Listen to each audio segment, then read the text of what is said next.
Hello student, good morning. आज हम chapter number 13 the longest step में पेज नंबर 106 पे करेंगे हैंड ऑफ फिंगर्स। तो अभी हमें हैंड और फिंगर्स से लंबाई मापनी है। Okay. Rajat wants to find out the length of a few things using this hand span. There is no one in the picture. तो यहाँ पे एक रजत है, रजत नाम का बॉय है जो यहाँ पे कुछ वस्तुएं दी गई उसके लंबाई मापने वाला है, जिसके लिए वो अपनी फिंगर्स और हैंड स्पैन का यूज़ करेगा, जैसे कि पिक्चर में दिखाया गया है। तो can he use a hand span to find the length of all this. तो क्या ये जो रजत है वो इन सारी वस्तुओं का माप अपने हैंड स्पैन से कर सकता है? तो ये क्वेश्चन आपको नोटबुक में लिखना है। कैसे लिखोगे मैं दिखाती हूँ।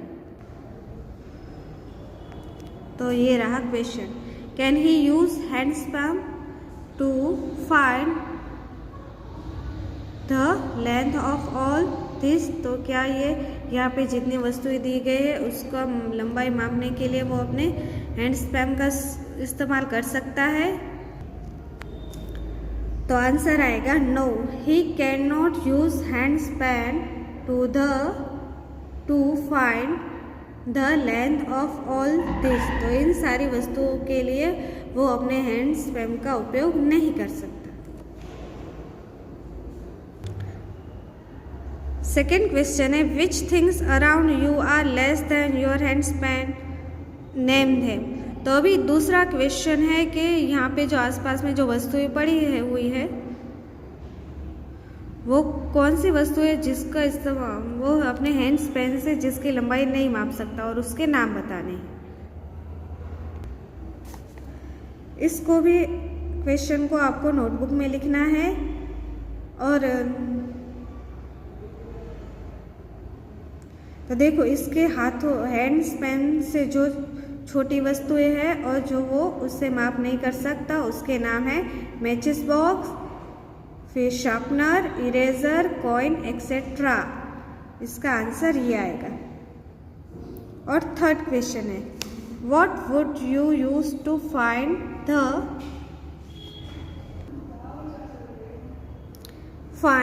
The length of this things.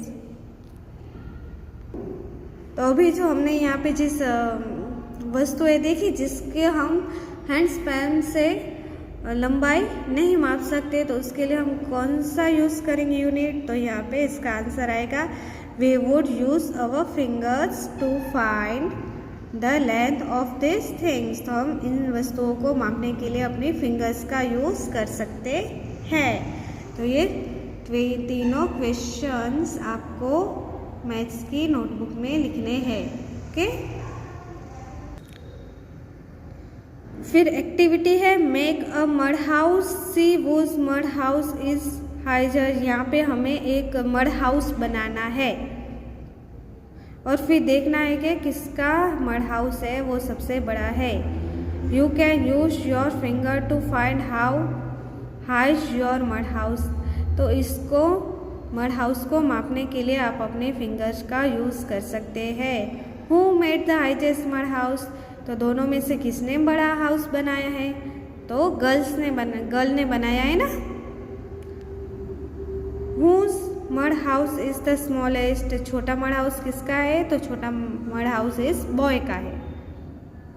Make a guess, see this two coconut tree, if the bigger tree is 6 meters the height, about how height is the smallest tree। तो यहाँ पे 2 कोकोनट ट्री दिए गए हैं जिसमें बड़े कोकोनट ट्री है वो 6 मीटर का है। तो हमें देखना है कि छोटा कोकोनट ट्री कितना की लंबाई कितनी है।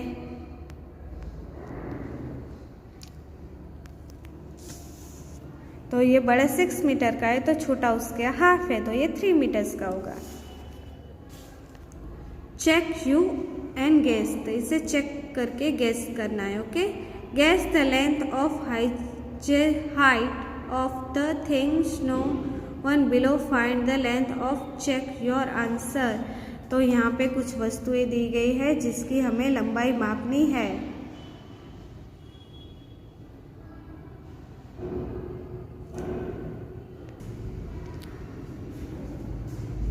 तो यहाँ पे कुछ वस्तुएं दी गई है जिसकी हमें लंबाई मापनी है। Name of the things, my gas and my result. तो सबसे पहले हमें इसको गैस करना है कि ये कितना लंबा हो सकता है और फिर यहाँ पे इसका रिजल्ट लिखना है लंबाई मापने के बाद। तो सबसे पहले ग्लास, तो ग्लास की लंबाई आप अपने फिंगर से माप सकते हो। फिर बकेट, फिर your hand, teacher's table, your nose, water bottle, your hair. तो इन सब की लंबाई आपको मापनी है और यहाँ पे लिखना है। सबसे पहले आप गेस करोगे कि बकेट ग्लास की लंबाई कितने फिंगर्स है, तो आप गेस करो कि 4 फिंगर्स है। फिर आप उसके ग्लास की लंबाई मापो कितने फिंगर है और यहाँ पे लिखना है। फिर आप बकेट की लंबाई मापो अपने हैंड्स पेन से और पहले गेस करो वो कितना है और उसके बाद उसकी लंबाई यहाँ पे लिखनी है माप को। फिर यहाँ पे हैंड है, तो हैंड की लंबाई आप किससे मापोगे? मैच स्टिक से। टीचर टेबल की लंबाई हैंड्स पेन से। फिर नोज की लंबाई आपको फिंगर से मापनी है। वाटर बॉटल की लंबाई भी फिंगर से मापनी है और हेयर की लंबाई हैंड्स पेन से मापनी है। तो ये आपको होमवर्क में करना है। Okay, thank you student.